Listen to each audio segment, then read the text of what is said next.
పనసకాయ పనసకాయ కూర మామూలుగా పనసకాయ కూర కరెక్ట్గా వండితే రుచిలో కానీ న్యూట్రిషన్ వాల్యూస్లో కానీ చాలా బాగుంటుంది. ఈ మామూలుగా ఉట్టి మొక్కలు తినేయచ్చు, ఇక పొడి పొడిలో మొక్కలు అయిపోతాయి అన్నమాట. మొక్కలు తినేయచ్చు, భోజనం అక్కర్లేదు. మధుమేహానికి పనసకాయ కూర చాలా మంచిది.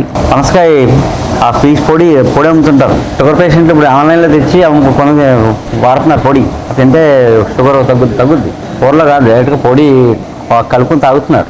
అది తగ్గుద్ది, కొంతమంది చాలా బాగానే తగ్గుతుంది, కంట్రోల్ అవుతుంది. మామూలుగా ఏంటంటే అవన్నీ ఎందుకు, చక్కగా మంచి పనసకాయ దొరికితే మంచి కూర వండుకు తిన్నారనుకోండి, షుగర్ రాకుండా ఉంటుంది. ముందు మనం వచ్చాక అంతా దేవుడు ఆడుతున్నాం, కానీ రాకుండా ఏం ఆలోచించట్లేదు.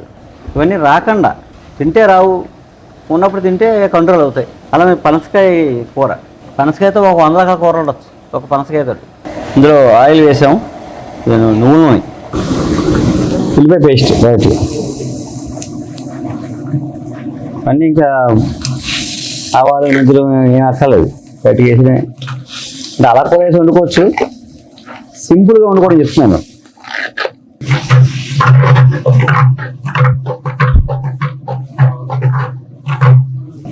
ఉల్లి పేస్ట్ చేసాం, పసుపు, కారం, ఉప్పు, మసాలా.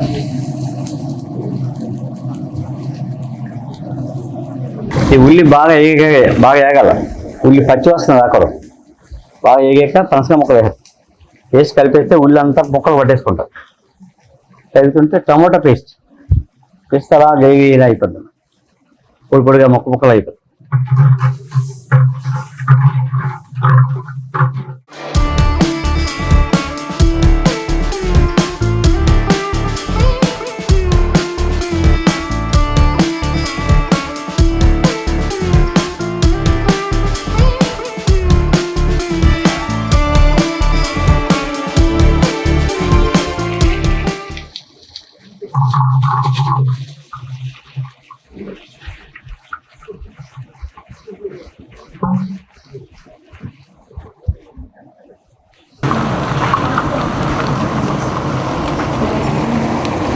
ఒక్క పీస్ ఉండకూడదు, కండ మాత్రమే ఉండాలి, అప్పుడు బాగుంటుందండి. కండతో పెట్టామనుకోండి అది ముదరదైతే టేస్ట్ బాగోదు.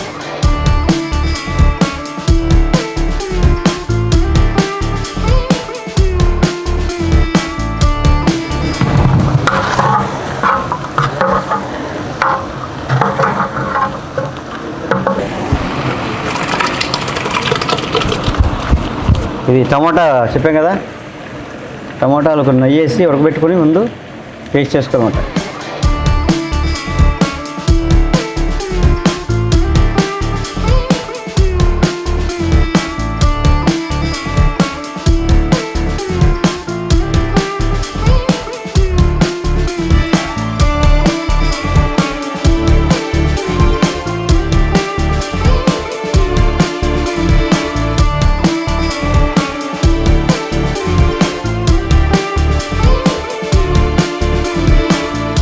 ఆయిల్ కొనాలంటే దానికి సంబంధించిన వాళ్ళు ఉన్నారు. వాళ్ళు ఆ నూనెలు బాగు చేయడం, ఆడడం, అది తెచ్చివ్వడం చేస్తారు. సో వాళ్ళు మాత్రమే చేశారనుకోండి, మాకు వైద్యం ఎలాగ 3 నుంచి మాకు వంట పెట్టిందో వాళ్ళందరూ నిష్ణాతులు. వాళ్ళు అంటే నువ్వు పప్పు ఏ రంగు వస్తే ఆయిల్ ఏ రంగు వస్తుంది, ఎన్నాళ్ళు నిల్వ ఉంటుంది, అది తింటే వాళ్ళ ఆరోగ్యం ఉంటుంది కాబట్టి తెలుసు వాళ్ళకి, అంత డెప్త్ తెలుసు వాళ్ళకి. ఏదో వేసైనా ఆయిల్ బయటకు వచ్చిందా, కేజీకి ఎంత వచ్చిందా అంత వచ్చిందా లెక్కలు కాదు.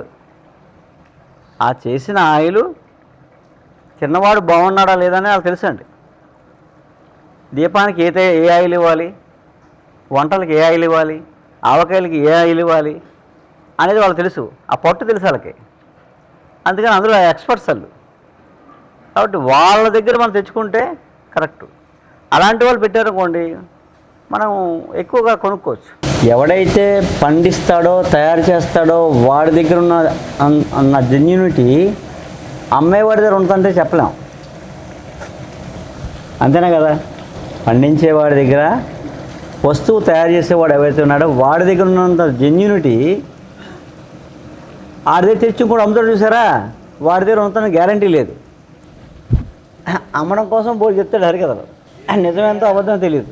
అందుకని ఎక్కడైతే దొరుకుతుందో, ఎక్కడైతే ఉన్నారో వాళ్ళు పట్టుకుంటే వాళ్ళు మళ్ళీ మనకి చేసి పెడతారు. సో వాళ్ళకి ఉపాధి కలుగుతుంది.